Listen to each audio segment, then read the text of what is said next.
Hello, নমস্কার। উপস্থিত সবাইকে আমার শ্রদ্ধা, ভালোবাসা, সম্মান জানিয়ে আমি একটি কবিতা বলছি। জয় গোস্বামী লেখা। বেণীমাধব। বেণীমাধব, বেণীমাধব, তোমার বাড়ি যাব। বেণীমাধব, তুমি কি আর আমার কথা ভাবো?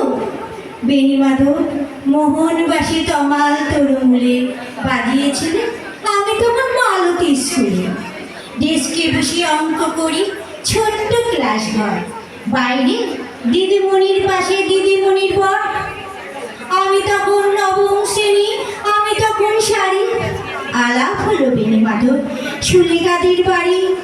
বেণীমাধব, বেণীমাধব, লেখা পড়াই ভালো, শহর থেকে বেড়াতে এলে আমার রং কালো। তোমায় দেখে দৌড়ে পালিয়ে গেছি ঘরে।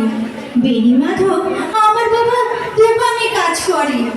কুঞ্জে ওলে গঞ্জে তবু ফুটেছে মঞ্জুরি। সন্ধেবেলা পড়তে বসি, অঙ্কে ভুল করি। আমি তখন নবম শ্রেণী, আমি তখন 16। ব্রিজের ধারে বেণীমাধব লুকিয়ে দেখা হলো। বেণীমাধব, বেণীমাধব, এতদিনের পরে সত্যি বলো, সেসব কথা এখনো মনে পড়ে? সেসব কথা বলেছো তুমি তোমার প্রেমিকাকে?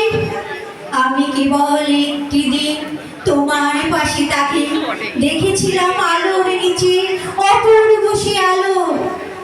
স্বীকার করি দুজনকে মানিয়েছিল ভালো। জুড়িয়ে দিল চোখ আমার, পুড়িয়ে দিল চোখ।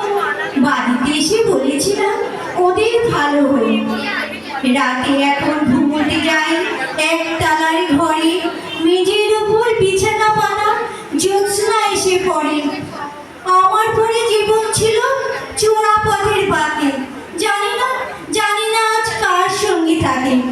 আজ জুটেছে, কাল কি হবে কালের ঘরে শুনি। আমি এখন এই পাড়ায়